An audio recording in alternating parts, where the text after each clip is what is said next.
Segway has been in the commuter scooter game for years now, but this, the Ninebot F3, might just be the sweet spot in our latest lineup. It's competitively priced, packed with smart features, and promises a range over 40 miles. But is it too good to be true? Well, that's what we're gonna find out. Today we'll unbox it, break down the key features, go over the smart app, and take it out for a real test ride. So let's head back to when the scooter first arrived.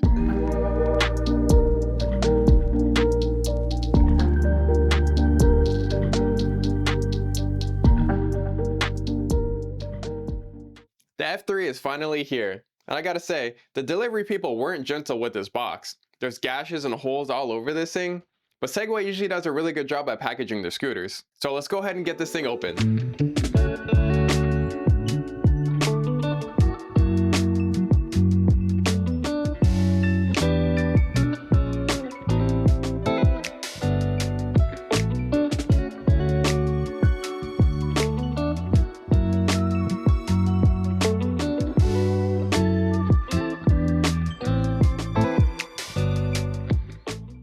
Right out of the box, the F3 looks like a premium ride, with a magnesium alloy frame, a 7-inch wide footboard, and these 10-inch tubeless tires. That paired with the slightly raked back handlebars, the looks is definitely what attracted me to the new lineup. But before I start rambling, let's go ahead and go over all the key features and aspects, and then we'll go into more details once I jump on the scooter. So let's start off with the important stuff, the motor and performance. The F3 has a nominal 450 watt motor with a peak output of 1000 watts, a built-in 477 watt hour battery, delivering up to 44 miles in eco mode at 9 miles an hour, and 25 miles in sport mode at 20 miles an hour. And it's supposed to handle slopes up to a 20% incline, which I've heard mixed reviews on it, so we're gonna find some inclines and test this. As for suspension and tires, the front comes with hydraulic suspension and the rear comes with elastomer suspension, paired together to give you a really comfortable ride. To help smoothen out that ride even more, we have these 10-inch tubeless self-sealing tires to help prevent punctures, which was a big selling point for me. For brakes and safety, it's equipped with a front disc brake and a rear electronic brake, both controlled by one lever. It also includes traction control system and stability enhancement, also known as SegRide,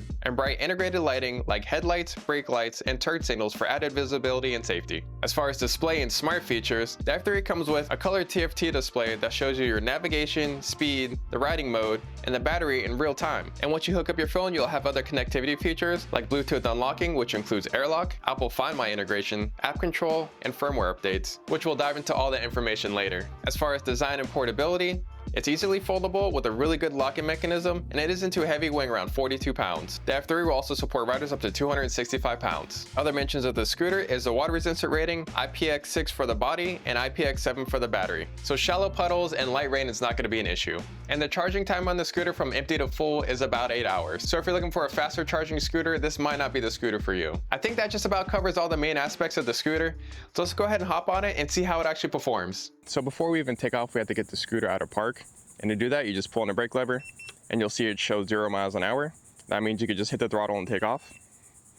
And see, I didn't take off fast enough, so it put me right back into park mode, which is something you can't turn off, unfortunately. There's a lot of times where I find myself right before I take off, it goes right into park mode, just as you saw there. So all you have to do is just pull the brake lever again, and then you can take off. I'm sure they have that for safety reasons so people don't whiskey throttle it, but I wish it was something we could turn off in the app at least. Let me show you how the modes work really quick. So most of our controls are going to be right over here on this pin pad. See, there it goes into park mode again. So most of our controls are going to be right here on the left side of the pin pad. You have the M, which stands for your different modes. You press it once, you can switch through them. So now I'm in sport, which is top speed of 20 miles an hour. Walk mode, which is 3 miles an hour. Eco mode, which is 9. And drive, which is 15. And we'll be in sport mode most of the time throughout this video. So let's go ahead and take off again. Oh, but first, let me unlock it. That's just something you're gonna have to get used to if you end up getting the scooter. So besides the modes over here, on the left we have our left turn signal. On the right we got a right turn signal. And if you want both on, as for hazards, you just hold either left or right down for a couple seconds and they'll both turn on. Underneath that you have your headlights, you just press it once, you can turn them on. It also has an auto mode, or you can turn them off. The headlights on the scooter are very bright. And right above that, same button as the mode button, if you hold that down for a couple seconds, it'll hold whatever speed you're at. So right there, the cruise control's on, so it'll hold me at 8 miles an hour with my hand off the throttle. And to get out of that mode, you just hit the brakes, you can hit the throttle, or just tap the cruise control button one more time, and you'll get out of it. And the throttle's either controlled by this twist throttle or this thumb, so you have the option to do both. The footboard that comes on the F3 is 7 inches wide, so you have plenty of room to move around or change up your stance if you get uncomfortable. Also, the handlebars sweep back slightly and have the slight curve, and it makes it really comfortable to ride. One thing about the F3 that I've heard is mixed reviews on its ability to climb up hills, even the 20% grade that it's rated for. I don't have hills around where I live, but I do have drawbridges, and that's where we're coming up to right now. This is one thing I really wanted to test. I'm gonna start at a full stop just to see if it has any ability to climb. So let's see.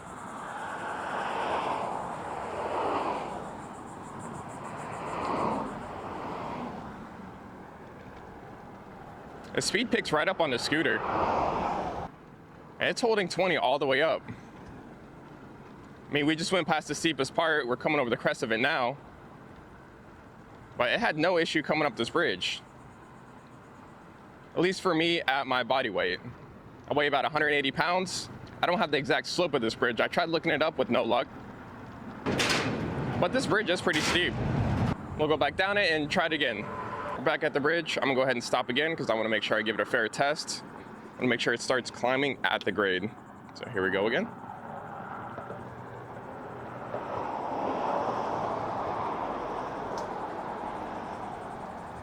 And it picks up speed pretty much how it does on flat.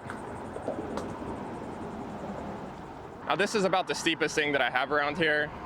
And this wasn't a factor when buying the scooter because I live in a relatively flat area. But I know a lot of you guys have hills and all different types of slopes. So in this instance, the F3 doesn't have a problem climbing grades. I do want to say this video is not sponsored. When I saw Segway's latest lineup of scooters, I knew I really wanted to try one. So after factoring speed, distance, and of course the budget, the F3 ended up being a pick for me. And so far, I do not regret it at all. So thank you for liking and subscribing so I can keep bringing you guys videos like this. Another thing I want to mention is how smooth this throttle is. Like, it's not jerky at all. It's very linear. You can tell the scooter is being held back. It is firmware capped at 20 miles an hour. I do wish the top speed was 25 miles an hour.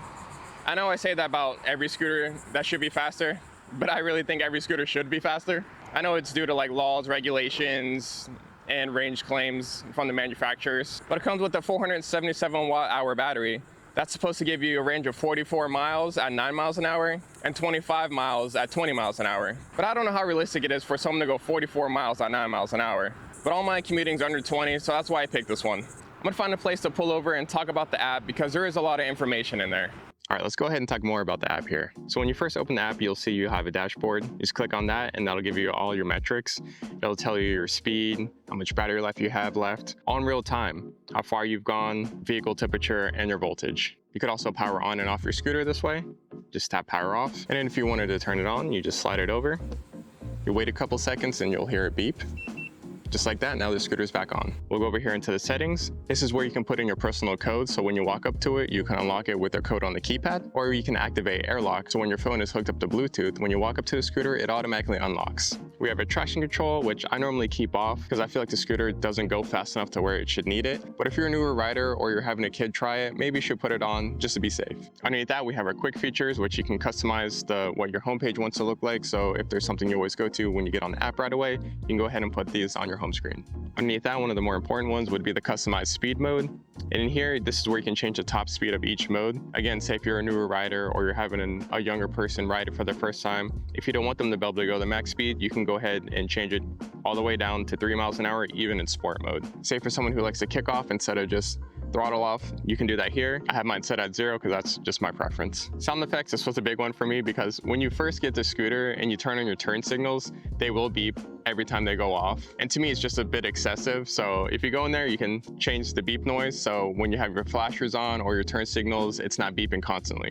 One thing I really like about the scooter is that it has navigation. This is the first scooter that I personally had with navigation. So you just enter where you want to go and it'll tell you right on the screen the direction you're supposed to go. So that's about all the features on this app. This is a smart scooter, so you will have to hook up your phone to use these features. Now let's get back on it. This scooter handles so well. Because this would normally be a very bumpy sidewalk. It's not perfect, but this scooter just soaks up everything. That's one of the main standouts for me on the scooter. It has a hydraulic front shock and elastomer rear suspension, 10-inch tubeless tires, and all together, it gives the scooter an incredible ride. It's definitely gonna be easy to put a lot of miles on the scooter. As far as braking goes, the scooter has a front disc brake and a rear electronic brake that both work from this lever here on the left. They're not the best brakes I've ever had, but they definitely stop the scooter. I mean, the top speed is only 20 miles an hour, so let me So it'll stop you pretty quick. Like I said, the top speed's only 20, so I don't expect the brake to be too crazy. And if you're someone who likes to have a phone mount or different accessories on the handlebars, you can do that here by taking off this little rubber piece, put one right here, and there's also another one right here. You can just pull those off and slide them out right on there. One other little button I forgot to mention over here was this little square one. So that button you can customize to have whatever you want. If there's a button you like to use a lot, say you want your cruise control to be over here instead of on the M, you can do that. With how nice this scooter rides and how stiff it feels in the corners with that confidence, the scooter is so much fun to ride. It's definitely gonna be a fun commuter. And that's what commuting on a scooter should be. So overall, once again, I think Segway nailed it with their latest generations of scooters. It's comfortable, it's fun, and it's a scooter I'm definitely gonna be putting a lot of miles on. And if you want me to check out any other scooters, let me know in the comments below. Thanks for watching, thanks for subscribing. I'll see you guys in the next one.